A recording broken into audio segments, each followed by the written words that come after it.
On this episode of Athletic Training Chat, we have Leah Dorn, who is an athletic trainer out in California. We connected with Leah as she applied for one of the cold tubs that we were able to raise enough funds for, and we were able to get that sent out to her. So thanks again for applying, and thank you to everybody who supported that.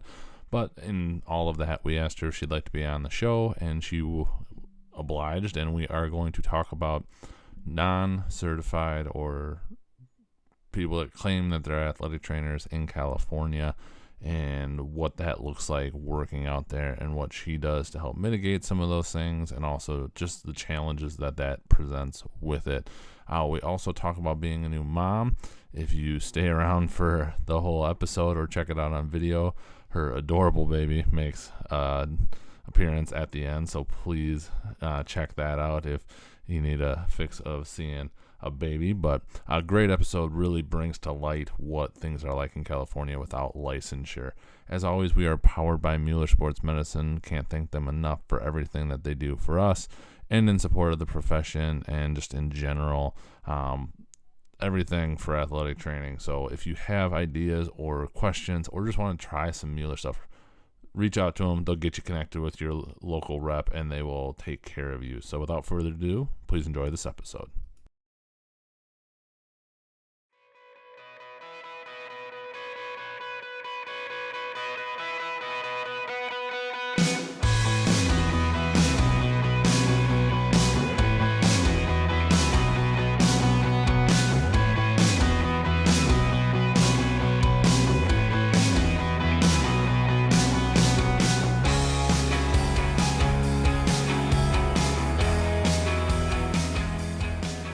Welcome to this episode of Athletic Training Chat. We are on with Leah Dorn, who is an athletic trainer out in California in the secondary setting.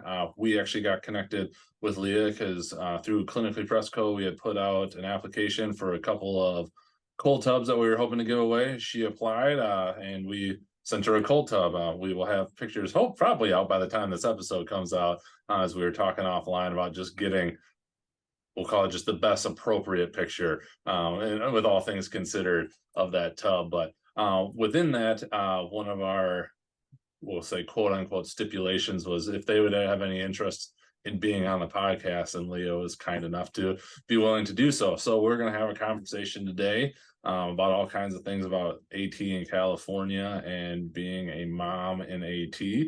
But before we get into all of that, I just wanted to turn it over to you, Leah, to fill in any background that you'd like, and then we can kind of jump in. Yeah, so I've actually practiced in quite a few different settings. My favorite has definitely been the secondary setting, and that's kind of the way I've been the longest. But I've also worked in the industrial setting with construction, and then also in the industrial setting with a lab group at a cancer research facility. And then in addition to that, I've also done per diem stuff with the NBA officials and worked at a couple colleges. And let's see, what else have I done? Some like semi-pro, like per diem stuff, and kind of just a little bit of everywhere. I went to school in Vermont at Norwich University, and I also played basketball while I was there, which was super, super difficult to do. So I would highly recommend against it because no work-life balance as a student, no work-life balance as an adult. You have to learn to set those boundaries later on down the road. But yeah, that's kind of my basic background. Awesome. Well, one of the topics that you had sent along is just licensure and the legislation and everything about it in California. And one of the questions that we were talking about offline, just as being an AT in California, certified, actually an AT in California, there was a huge push this spring, summer to get licensure through, that seemed to get stalled, and then a lot of things changed. I honestly haven't been able to keep up if anything has actually happened kind of since everything had got changed. But maybe if you could just kind of where you see it being at right now and just your feelings or what's been going on and your take on it actually being in the state. Um, Personally, the last update that I've received was that it kind of just got pulled to be reworded and like repositioned essentially, or not repositioned, that's not the right word. Like to be reworded or like reorganized because essentially that bill has changed from legislation to regulation, and then or registration, and then in addition to that they were identifying what an athlete was, Okay. and very like, specifically indicating like basically only people participating in organized sports. So that was like very like limiting to athletic trainers. And so I don't really think that it was the best alignment of what like everybody's kind of pushing for, because I think it would actually put us out of a lot of like those emerging settings. Um, and also just make things a little bit more difficult, because we work with a lot of like non-traditional personnel and like non-traditional athletes. So in my opinion, I think it's very frustrating, like kind of how things have played. And to me, it's just frustrating because it just seems like we're trying to meet halfway, but we're giving more. So we're losing sight of what we actually want. Like, Sure. like I'm okay with us like switching to regulation or registration, but like ultimately not having that licensure, we're still going to run into some of the same problems that we have been running into. So, Yeah, I can yeah. imagine just every time you feel like you're taking that step forward and there's some other blockade that comes up. Yeah, I really don't understand. It's so funny to me because like the CPTA is like the biggest um like what's like lobbyists against our licensure, yet most like physical therapists are just like, no, you tend to send us people, why would we not want you in those positions? Like it just doesn't make sense. Like most of the PTs that you talk to are like, oh yeah, no, like we're fine with it, we don't care kind of thing. And then it's just like these CPTA, like it's almost like it always seems like it's the people who don't actually know what they're talking about or like know what they're dealing with on like a frontline basis that are the ones that are lobbying against it and pushing negatively. Like the biggest feedback is always that athletic trainers are going to try to do too much like physical therapy, and it's like, no, like we can create a collaboration so that this athlete gets the best care. Like, it's baffling to me, but Yeah, it really seems like it's just a power grab, and a lot of times they're just that power and going against it. Like there's an abundance of people out there that need help one way or the other, and I don't know that it would take away from any one group specifically just because something like that were to change.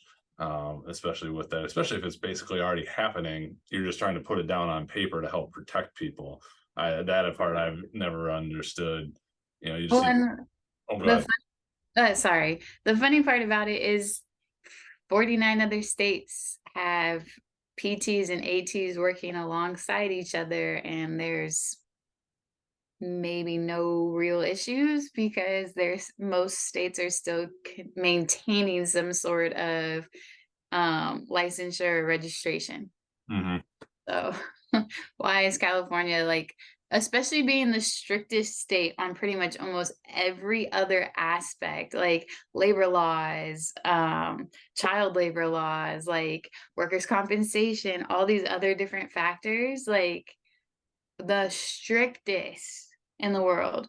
But yet when it comes to athletic training, it's like, who cares who's taking care of your child, or who cares who's on the sideline? Like, I mean, like to be honest, like in Southern California, there was an article that came out last year about someone who is committing sexual assault.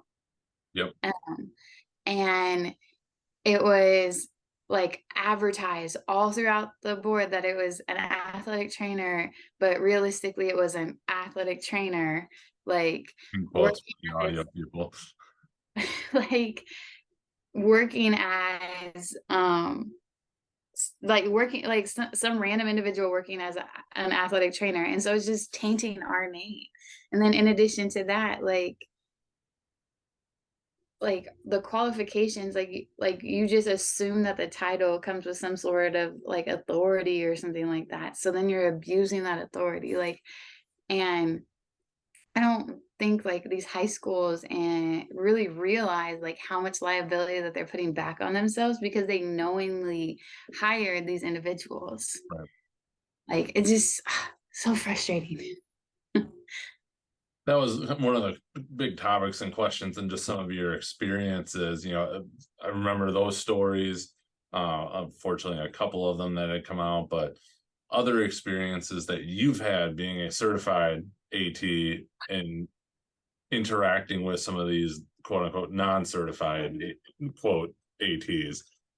Like, I mean, the cold reality is that you never know who's on the sidelines in California. Like, you never know if they're certified, if they're uncertified, if they're claiming certification, if they let their certification elapse. Like, you never truly know. Like, I've encountered a variety of individuals on the sideline.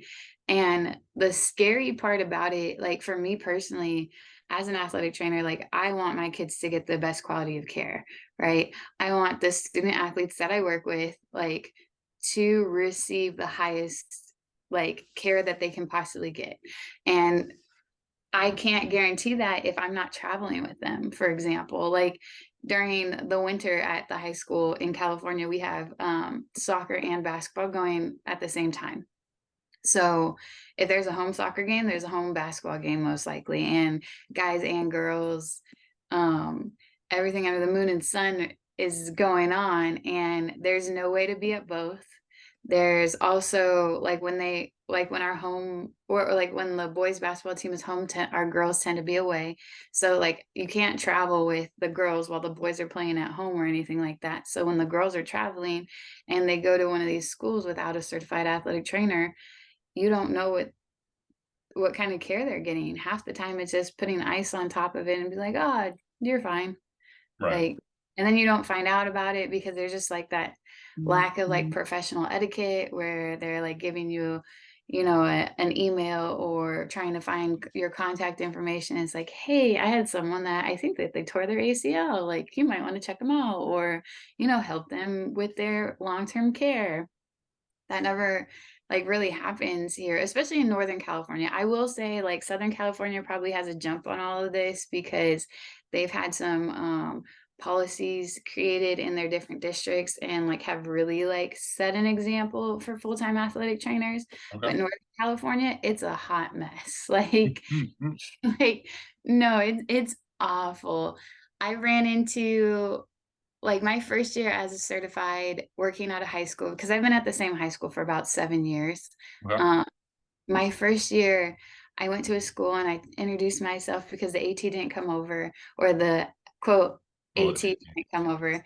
Um, and so I went and introduced myself and like we're chatting, and then like they were a certified athletic trainer, but they haven't been certified. Like when I went and looked them up just to verify, because I'm just like, oh my gosh, like I was getting anxiety about it because I just saw like something that he had done on the field. Because I came I came out just to see if they needed additional assistant because it looked a little serious. But like what I was seeing, I was just like, I'm not sure about this. And I was like, granted, I'm a brand new AT. I am not yeah, yeah. like the most well versed, like, you know. So I was like, and when I went and looked up their certification, it had elapsed like 8 years ago. And I'm like, what athletic trainer still practices, but like isn't certified anymore? Like, I'm like, what? And Yeah. I was like, that was a little sketchy. But then like even going to like places and people lying about being qualified.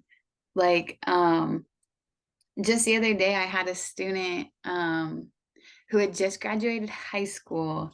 She traveled with one of the teams that we were playing against.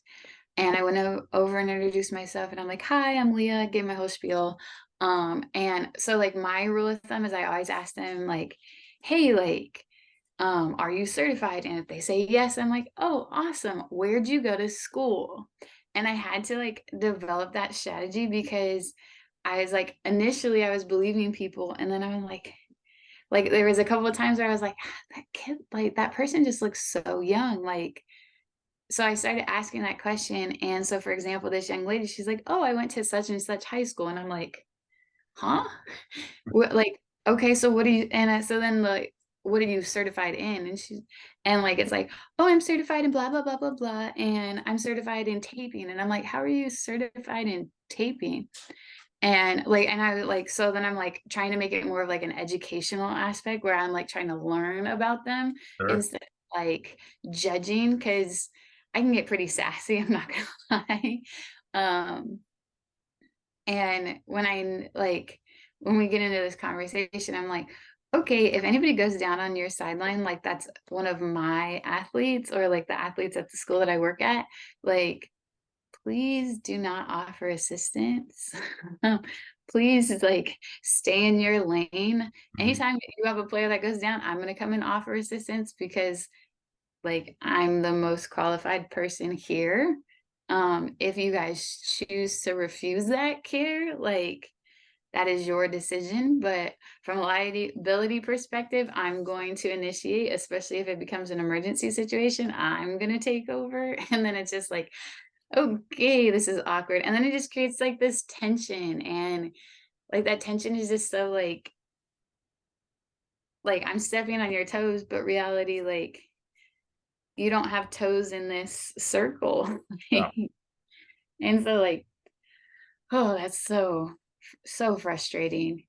Like, and then I feel like honestly, like with having so many like non-certified persons or people that are claiming to be athletic trainers, because a lot of people that like are personal trainers Yep. or um like sports trainers, like they all call themselves athletic trainers because they train athletes. So like Right. it just makes sense, right? Is Um, literally taking it literally. oh, 100%, literally, like I train athletes. I am an athletic trainer. And Right. like people like I know plenty of people that I like went to high school or, have seen at the gym or around in the basketball community because I've been playing basketball in this general area and then also coaching basketball in this general area. So like because of it, you just run into so many people and like, no, sir, you're not actually an athletic trainer. You are a like fitness trainer or you are a sports trainer or like you can claim anything else but athletic trainer, and please don't try to say that you're certified in anything like athletic training related. But I definitely think that it also puts a damper on like our relationships with like physical therapists and um like physicians and things like that. Like for example, I have a crazy story about a student athlete who went to the doctor.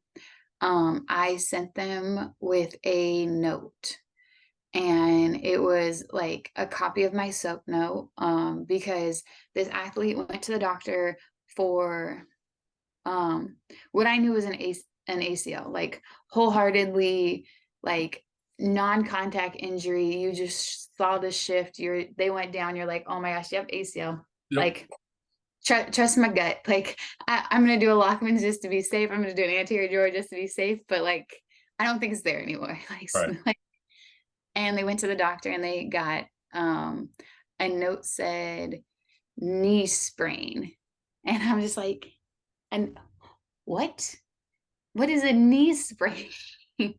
I'm like, okay. So we're gonna send you back to the doctor because he had a follow-up appointment like a week later. And I was like, we're gonna send you back to the doctor. Here is my soap note where I indicate that you had joint effusion, you had blah blah blah blah blah blah blah. Like, and I talked with mom and I was like, Mom, I'm giving this to you. Like, please take this to the doctor and have the doctor like see this and please ask for a direct referral to sports medicine. Like, please, please, please. And they go to the doctor and the doctor takes the note and sees like saw like my because it was like a handwritten note and Sure. it was my name. I said athletic trainer. I like even had MSATC on it. um but he was like athletic trainer. He was just like, I'm not taking a note from your sports trainer, and like ripped it up in front of the mom and the kid. And so then like the mom was just like confused as to like what like it just created like uncertainty in her mind because she's just like, oh, who's this person at this school? Like, why are they like Sure. they doing if the doctor doesn't recognize them as someone of like benefit? And so then it just turned into a lot of like negativity with that particular individual. Um, and it like really sucked because it's like, no, like these are all the things that I can do to help you. Like, when your kids sprain their ankle, like I was the one that was just like, hey, there's really no indication of a fracture. You don't need to take them to the emergency room and get an x-ray. And you didn't have to pay, your $120 copay, like for taking them to the emergency room that night. Like you could have waited for an appointment to the doctor if that's what you needed. And it's like, those are like some of the ways that I can benefit the school. But it was just a very like long and frustrating aspect. But I definitely think like those are probably like the three biggest things that suck about not having qualified people on the sidelines. Just listening to it, I'm just trying to imagine like how easy it has been for me just to assume that whoever I'm, interacting with in all the states I've been in, or just you just assume and you don't have to think twice about it, and how much of a blessing that is. Out of curiosity, just in your experience, like 50% of people you meet are quote unquote ATs, or is it that common? Is it not? I just hearing the Uh, story about like the introductions and like the anxiety that would give me to have to go and do that, especially if it was on like a semi almost regular basis. it is very frequent.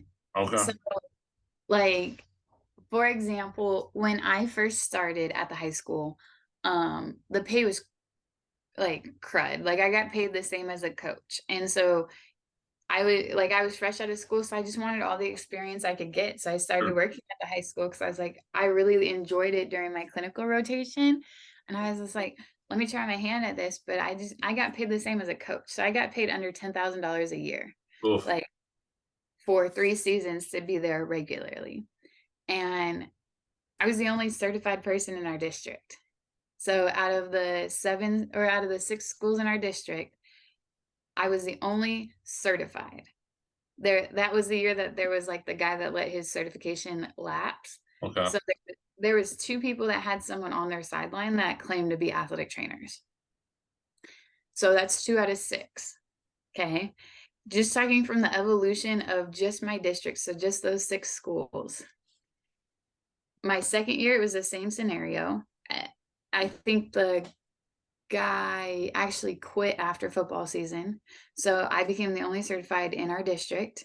I took a 2-year lapse when I went to go work at a college, but then I came back.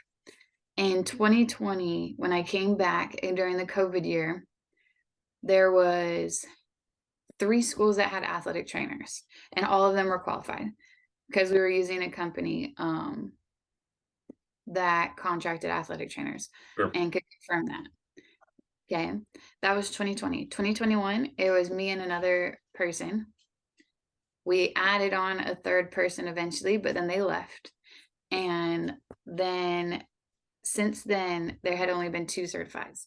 This is the first year that we have 6 certified athletic trainers at all 6 schools by undergoing a different contract. So like Flex Performance came in, proposed full-time athletic trainers because of course no athletic trainer wants to come to California, deal with all the stress of California, and then only get part-time work.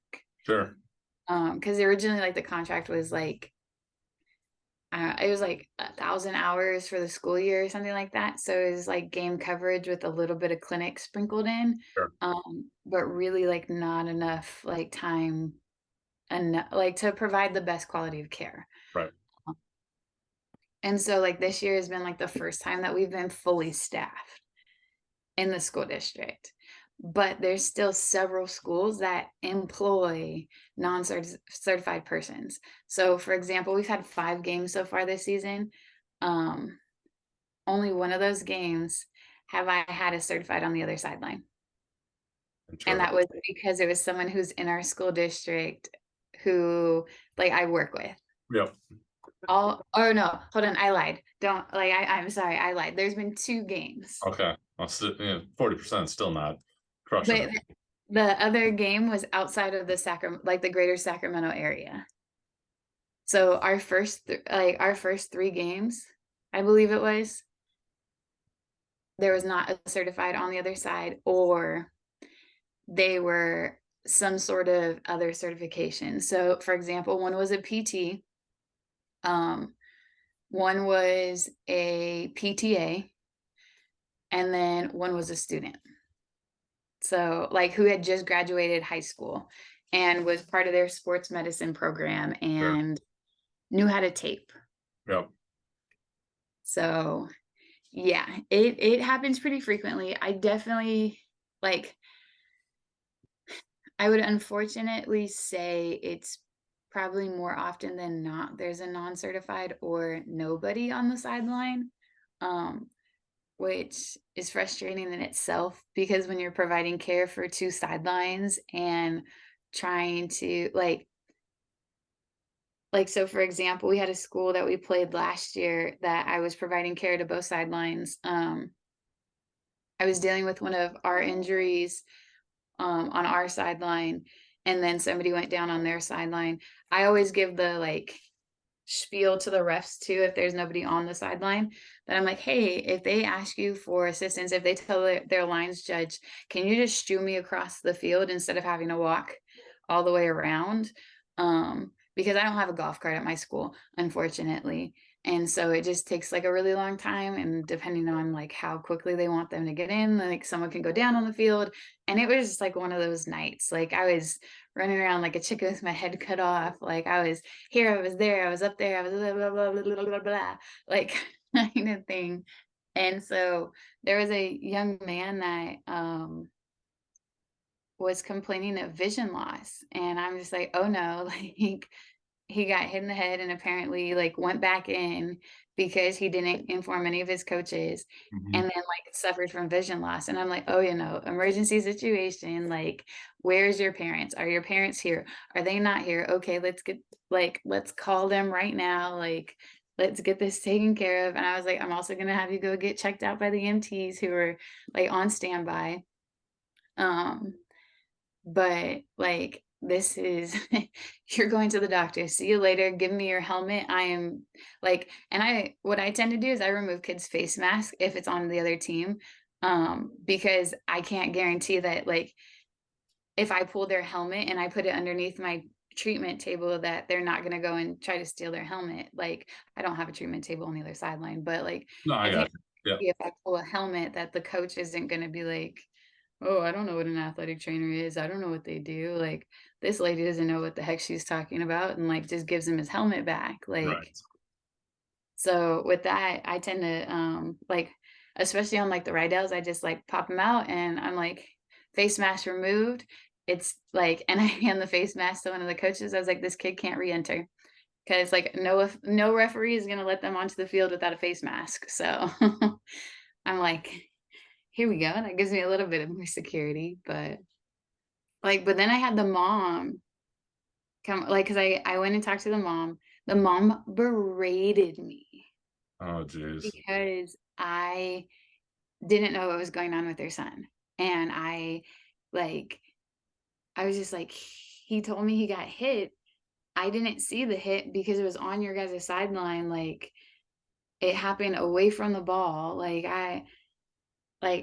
I'm one person. I'm sorry. Like, and she was just like, well, why'd you let him go back in the game? Like, and I'm like, I didn't evaluate him. He went back in the game, got a secondary hit before like I had any like interaction with this young man. It wasn't until he was like face down on the field that I did like I came out. Like I'm like, I'm sorry. Like, Rocking a hard place from that. oh, well, they've also never had an athletic trainer at that school, like ever in their life, so they didn't know what to expect. So like it was just, well, why are you taking my son out? Like, your son can't see out of his eye. Like, what, you want him to go play with Be a one big eye? deal. Like, Yeah. it just, oh gosh, it's like I could probably go on and on and on about stories with people not having experience with athletic trainers. So, like, it's almost like I'm the devil because I took their kid out, or, Yeah, want just them to to do the go right follow up with thing. the doctor, or oh gosh. But yeah.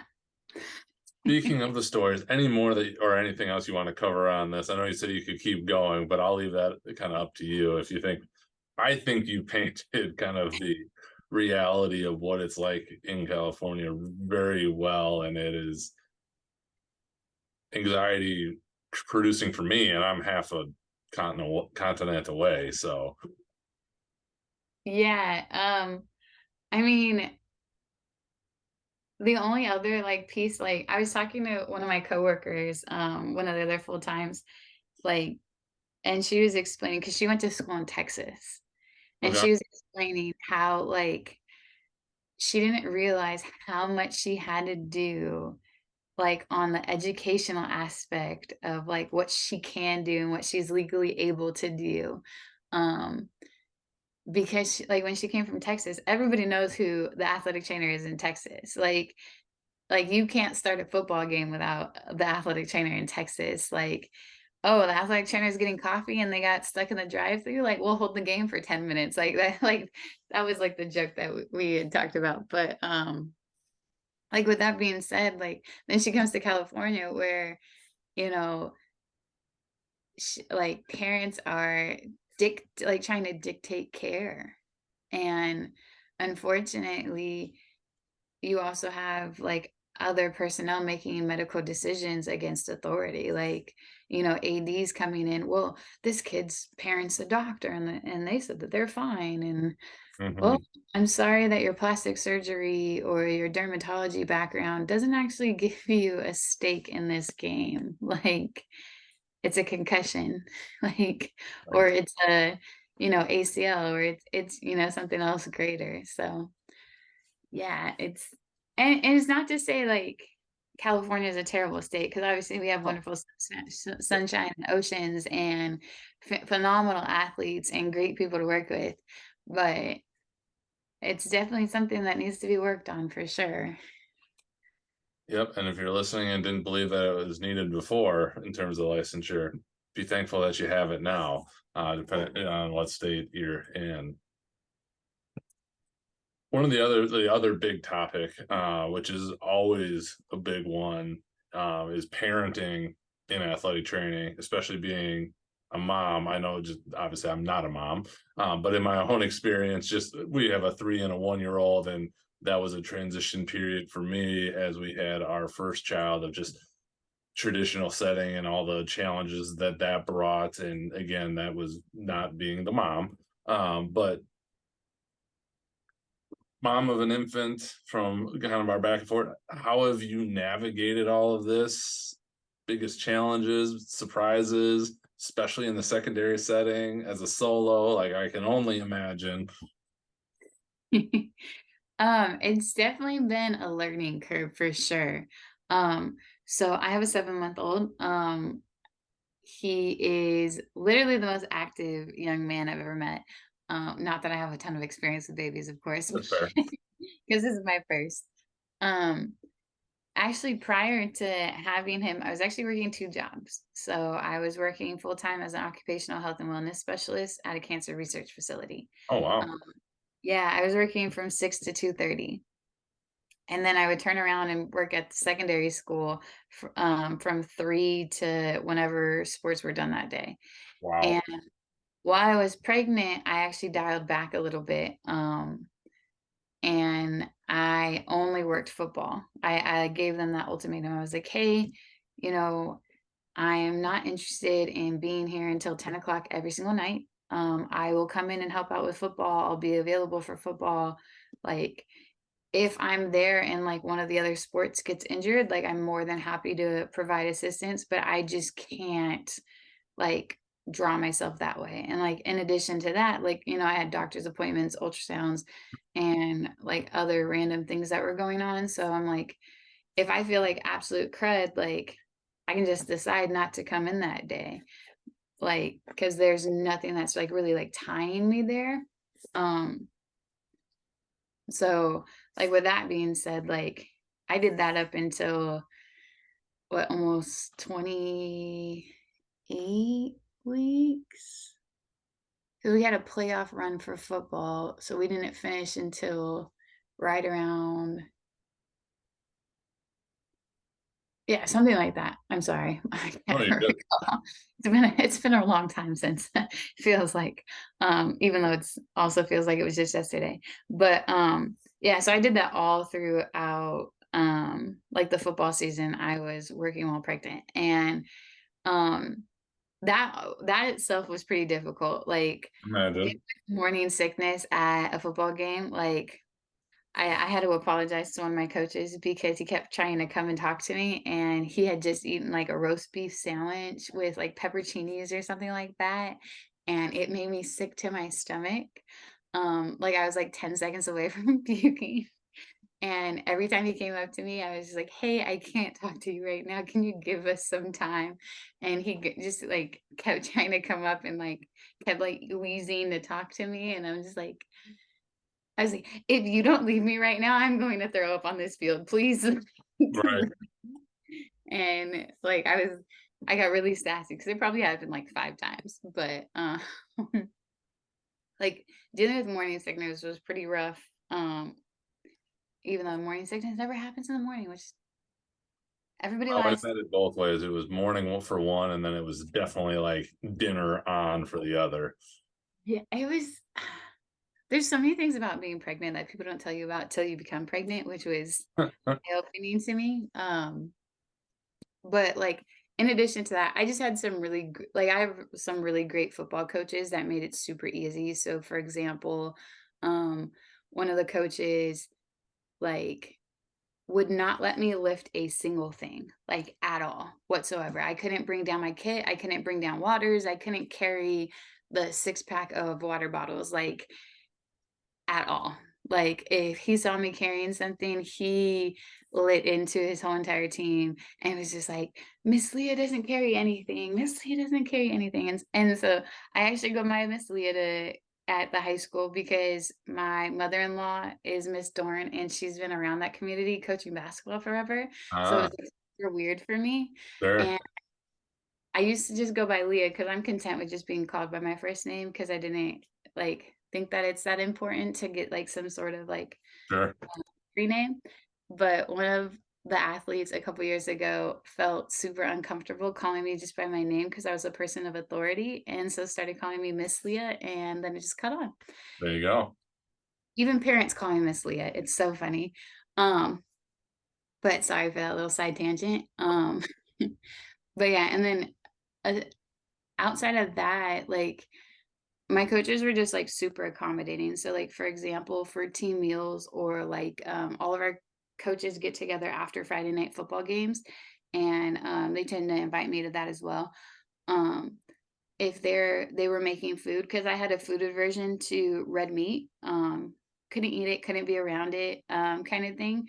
Um, there was a couple like away games where we like the coach's wife like picked up In and Out and she'd get me a grilled cheese and like they were just like really like accommodating and also like just super great, like always asking me if I was okay, like if I had a super like tough day or I was like super exhausted, like I'd go home and take like a 2 hour nap and then I'd come to the tail end of practice or something like that. Sure.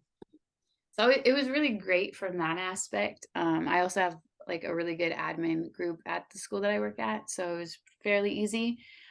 But after football season, I kind of like stepped away for the rest of the year just so that I was only working one job up until like maternity leave. And then after maternity leave, I actually gave my notice at my other job. And that was at the same time that like the high school job became full time. So I was able to do that. So like it actually worked out really great for me personally because with working in the secondary setting and my husband working like a traditional like 6 to 2:30 or but like 6 to 4 o'clock. Like it works really well for us because we only have to worry about childcare for like an overlap of like an hour and a half. Sure. So for us that like reduced costs like crazy. So we just have like a family member come in and watch him during those like couple of hour window. and we don't have to pay for childcare, which is an arm and a leg, especially for like infant childcare. Um, but definitely, I will say probably the most difficult thing is being like trying to navigate being a nursing parent. Like, for starters, like having a nurse regularly and like on a pretty like strict or like regiment schedule so that you can produce nutrients for your child. Um, like stepping away and going to work, like is really like it's not that easy. Like I can't just, oh, 3 o'clock, like Right. free, everybody out like out of the training room, like gotta go. Like I have to like communicate ahead of time, like my schedule and communicate ahead of time, like, hey, I'm unavailable during this time. Or like I found like the most difficult part is navigating pumping at football games. Oh, Is oh, it's like uh, it's a lose-lose situation no matter when I decide to pump. Like, so for example, I tend to pump on the car ride there. Because I have portable pumps. So for any sure. nursing parents that decide to listen to this, like invest in a quality pair of portable pumps. Like being tied down to an outlet is almost impossible as an athletic trainer, I feel. Can Um, imagine. so like I pump on my way there, I pump at halftime or not halftime, I pump at the end of the first game, before the second game because I do all of my like all of the student athletes that are playing varsity have to have everything that they need before the end of the JV game. If they are not like if they need a wrist tape job, they're not getting it before the game. Like if they need like if they want something, they're not getting it between like the overlap between those two games because they know I'm going to be sitting somewhere pumping. Sure. And I guess maybe I probably don't have enough shame. I literally just sit in front of my table and like cover myself with my t-shirt and just like stick my portable pumps in and I'm just like sitting there and I like try to like hide by my table, but I just found it like way too difficult to go and find my car, which is parked in some random lot at some high school. Like that's a 10-minute walk there and a 10-minute walk back. And I found like for me personally, like it was just really like difficult to try to find a location or like coordinate with that school's admin to find a private location. I was just like, you know what? I'll just look like Dolly Parton on the sideline with my portable pumps inside my t-shirt. And yeah, like if someone has a problem with it, they have a problem with it. I'm content because I'm just like, I need to feed my son, so I don't really care. I'm not exposed at any by any means. Like I wear like a slightly like larger t-shirt so that I can just like meh, meh, meh, like kind of thing. It's probably doesn't always look the best, but Sure. Yeah, do what you gotta do. yeah, ultimately, like that's my kind of thing. But yeah, aside from that, one of the other like biggest challenges is just like being away from baby. Like, Mhm. especially as a mom, like on maternity leave, you get like depending on like what your state or what your like job allows. I was at home with baby for 4, 5 months, Nice. something like that. It was quite a long time. So like I like utilized all of the time that I possibly could. And I know for me personally, like I used all of that and I like didn't check into my emails, didn't check into anything. Like I was just, nope, tunnel vision, me baby. So like then that transition back to work was like kind of tough. Like now you're not 100% of the time with this little guy that's doing something new every day. Like um, I know when I like jumped back into work, my husband was at home with him for 4 weeks because he took the rest of his paternity leave. I got a video while I was at work on Saturday at a Saturday recovery treatment session for football, and my son said "mama," Oh, and I like my husband sent it to me on social media. I think he sent it like Snapchat or something like that. And all of a sudden I'm just like bawling. I'm just like, no, like I wasn't there to hear him say mama. Like I was like so like I missed that milestone. Like I'm so like sad. Like I was super blessed that my like husband was able to get that on video, but like it just like made me tear up because I'm just like, oh my gosh, I'm gonna miss out on so much of his life, like by being at work. And then I like it like kind of like got to me. And then I mean, postpartum depression and anxiety and stuff like that, like I don't think enough people talk about, but like it definitely plays into a lot of stuff around work. Mm-hmm. So that's a little bit more on like the serious side of things. Like I'm not going to go into my personal journey in that regard because that's I'm just not comfortable sharing that. It's But really fine. yeah, it definitely it like it's possible to be a parent and an AT, which like I know when I was in school, not a lot of people talked about that enough. Like they kind of like the dad could do it, but like the mom not so much. Like you hear about a lot of women leaving the profession after having a baby. Um and I could very well see like why people decide to leave the profession um after having a kid because just those hours like become gruesome. Like I mean, still to this day, I still feel like I'm doing that swing shift that I was doing before, like that 6 a.m. to 12 p.m. or 12 a.m. like on a Friday night, like because 6 a.m. to, whenever I go into work at 2 o'clock, like I'm with baby that whole entire time. That's full-time job in itself. And then turning around and going from 2 to 12, like pretty long as well. So Yeah, that keeps it busy. definitely. But Anything else you want to cover on that topic of being a mom and an athletic trainer? Obviously, still early in the game with it to a degree, big part of the game, but still early. That you want to talk about, and if not, we can jump into the athletic training chat questions. yeah, I mean, there's not too much more I could kind of think of. Okay. Aside from just having great staff to work with, like great coaches, great admin that kind of are like super understanding, super supportive. Like if I come in late because my son was just not going down for a nap, and just really needed mom or something like that, like it's not usually like too detrimental. Like people understand.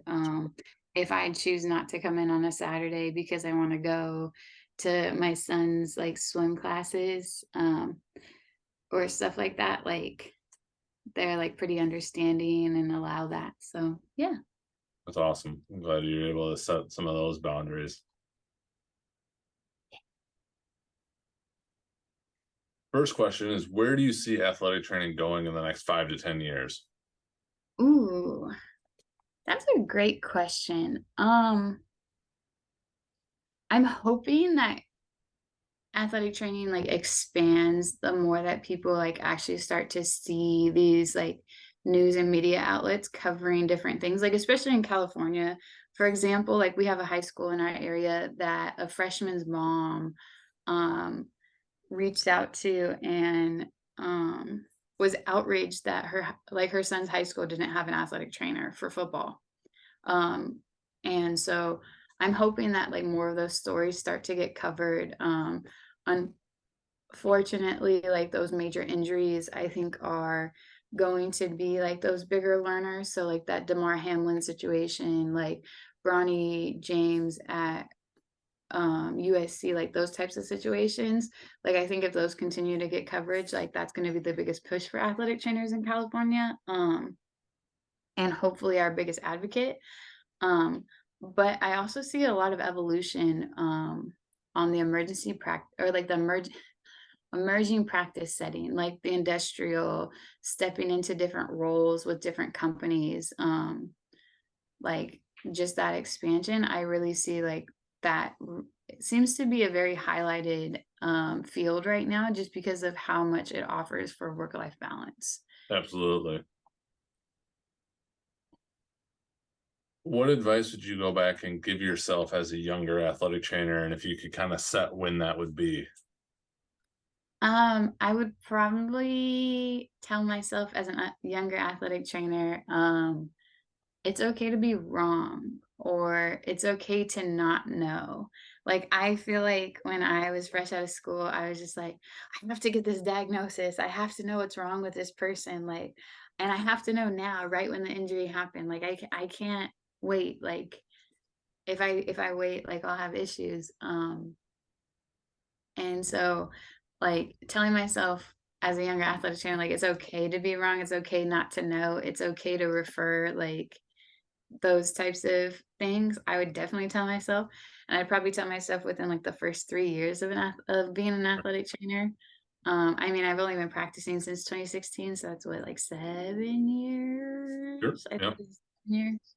It's really Uh, like 20 by the time you throw the COVID year in it. So, oh, yeah, the coverage year was crapshoot, like, but, yeah, I would definitely say that, like, that was my biggest thing, learning-wise,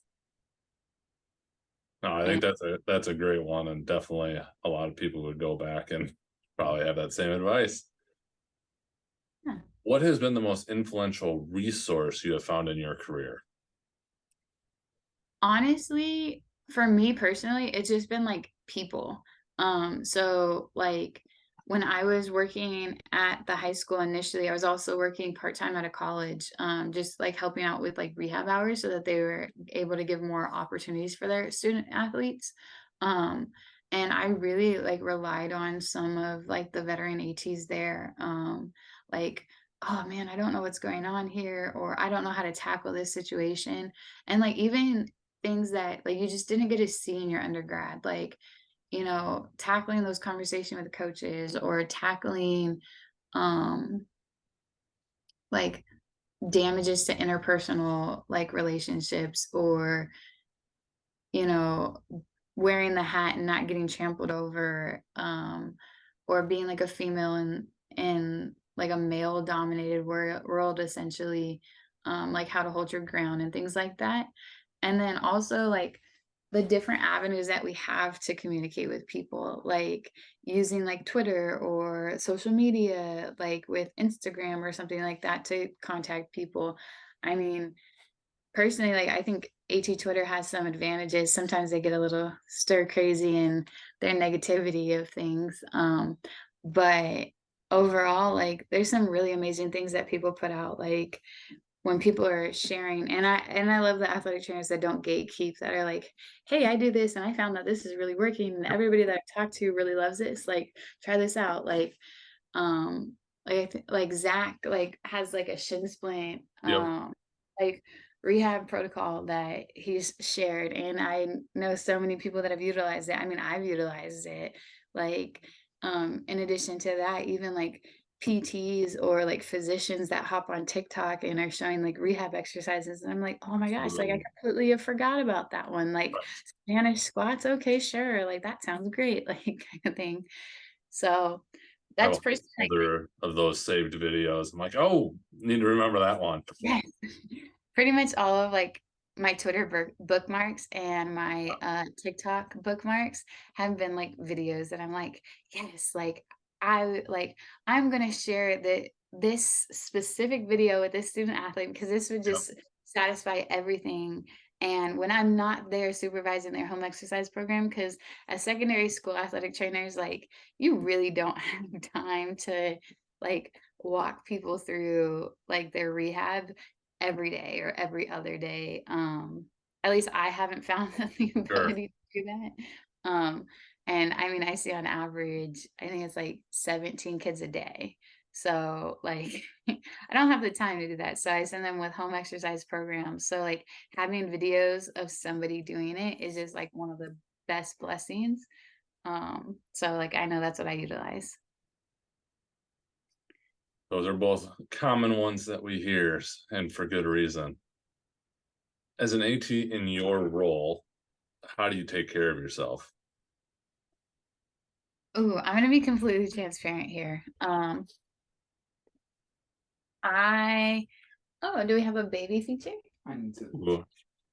We have a baby feature. Hi, baby. You're so hello, guy. Buddy. Yogurt under your chin. Sorry. Sorry. I'm actually in my baby's room because um our other like our living room was gonna be too loud, and then our spare bedroom was um uh it's too dark, and so Gotcha. this was probably the best place to go. Yeah, Um no worries. so what oh, AT in your role, how do you take care of yourself?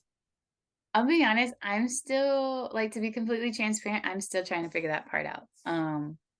Because I am in an identity of like being a mom, and then also in the identity of being a caregiver at the school. And so like trying to find who I am in that aspect and like what I need has been something that I've been struggling with. So I don't have a great answer to that question right now.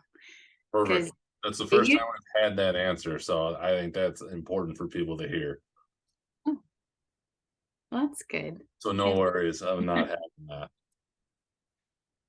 If you could change or eliminate one thing, could be a modality, a common practice, a mindset, anything of your choosing in the field of athletic training, what would it be?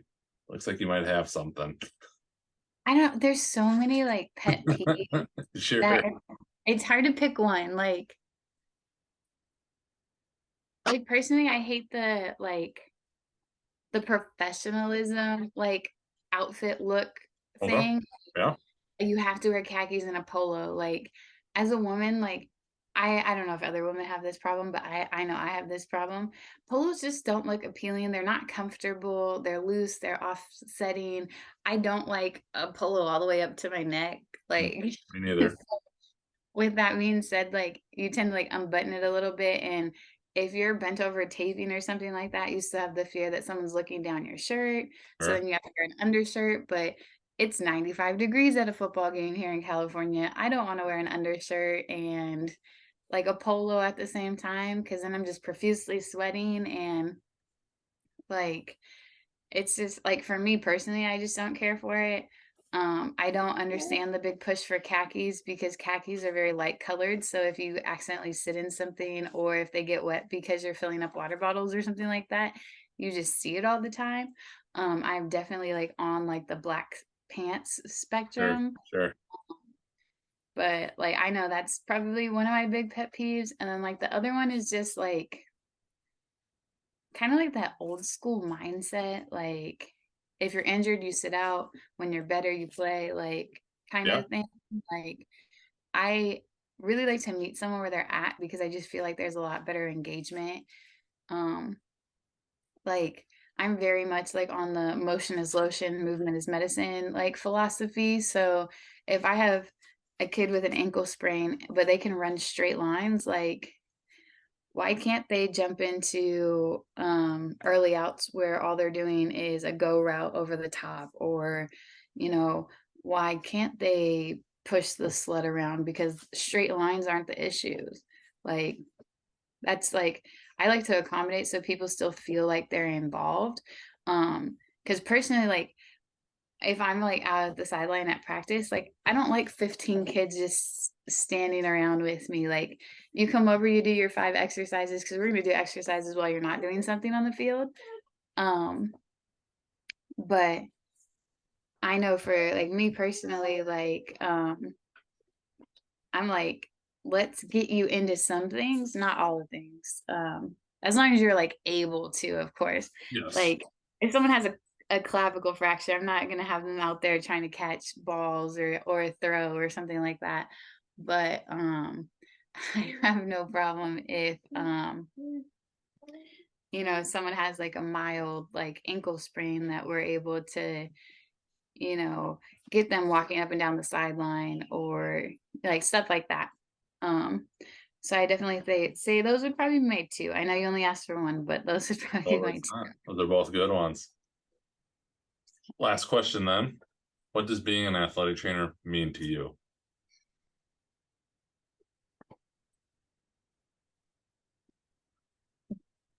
Being an athletic trainer means to me like being the caregiver that someone needs. Not necessarily the one that someone wants, but the one that someone needs. Like, I definitely feel like the goal is to help them participate in sports safely. But that looks different for each individual, in my opinion. Like, some people need the jokester that's going, like, because when they're injured, they kind of get into that little bout of depression. So like constantly making them smile or constantly laughing. Sometimes it's being like that, like strict coach authority almost. Like, no, like, this is what you're going to do. This is what we need you to do so that you can get better and you can do what you want to do, which is playing. Sometimes it's being like that mom, like just that like nurturing figure for like an individual. And like, so essentially, like just being what somebody needs and what they need in that moment. Um, because realistically speaking, I think athletic training is almost 80% just the relationship with the individual. Um, like the other 20%, they can get at the doctor, but they don't get that relationship with the doctor. Um, so yeah, I would definitely say that's probably my answer. I like it. I really like how you phrase that too. The what you need, not necessarily what you want. So well said. Just in closing, if people want to reach out to you, connect with you, follow you, what would be the best place for them to do that? Um, I mean, I am on social media. I'm not necessarily on it as much as I used to be, Sure. necessarily, just because baby kind of takes up all my free time, and I set that boundary. If I'm away from work, like, unless it's my husband's day off, I'm not really like engaging in anything. Yep. But I have Instagram. I believe it's Leah underscore Dorn. We'll take a look and link it up. Um, I can confirm. Oh no, it's just Leah Dorn, no underscore. And I believe that's the same thing for Twitter too. Sounds good. Yeah. Well, Nope. It's Leah underscore Dorn for Twitter and Leah Dorn for Instagram. got it. You can tell how much I'm on social media. I Giving have out my handle. I have mine all mixed up as well. So I just say usually search for me. There's not too many of it with the name. So well, thank you for taking the time to share the stories about California and athletic training. For me personally, I had always kind of known that it's an issue. You see the stories, never quite to this extent. So it was definitely eye-opening there. And then obviously talking about just everything with being an AT and a mom. Really appreciate you sharing that. For anybody who wants to be an AT and a mom, but just a parent in general, it's all things you got to take into consideration. So I really appreciate you taking the time. Of And for course. applying for the cold tub so we could actually connect. This worked out great. No, I'm super excited about the cold tub. Our athletes absolutely love it. It's super like convenient because you could just blow it up and put it wherever you need it or wherever you want it. And the fact that you guys also sent the like portable doohickey that blows it up like was so amazing. I'm super excited. Like, it hasn't been super hot this year, but like definitely like in future years, I'm sure it's going to be definitely like necessary to just bring out to practices and stuff like that. So I'm super excited to have it. Awesome. Well, that's amazing to hear. So we'll look forward to connecting again in the future. Good luck, as I'm sure maybe nap time is coming up here soon. So with that, we can let you go and we'll talk to you soon. Sounds great. Thank you for listening to this episode of Athletic Training Chat with Leah Dorn. I hope this sheds some light on kind of the current state of California and really highlights the need for licensure out there. Again, it's something for me, even personally, knew that was an issue, but never really understood it until getting to hear some of the stories from Leah, which were fascinating, to say the least. So that was very enlightening for me, and hope it was for you as well. As always, we are powered by Mueller Sports Medicine. Again, thank you for listening. As a break, you will not get any more ads here as to get that revenue has changed. So if you'd be willing to share the podcast, we'd appreciate it. That can help drive some listeners to help us get back into that opportunity to make some ad revenue to support the causes of inflatable cold tubs and other things that we would want to get out to athletic trainers. If you haven't checked out the Athletic Training Daily Journal yet, please do, either by going to clinicallypressed.org/shop to check out the 14-day free trial, or finding it on Amazon as well. We truly appreciate you listening, and we'll catch you next episode.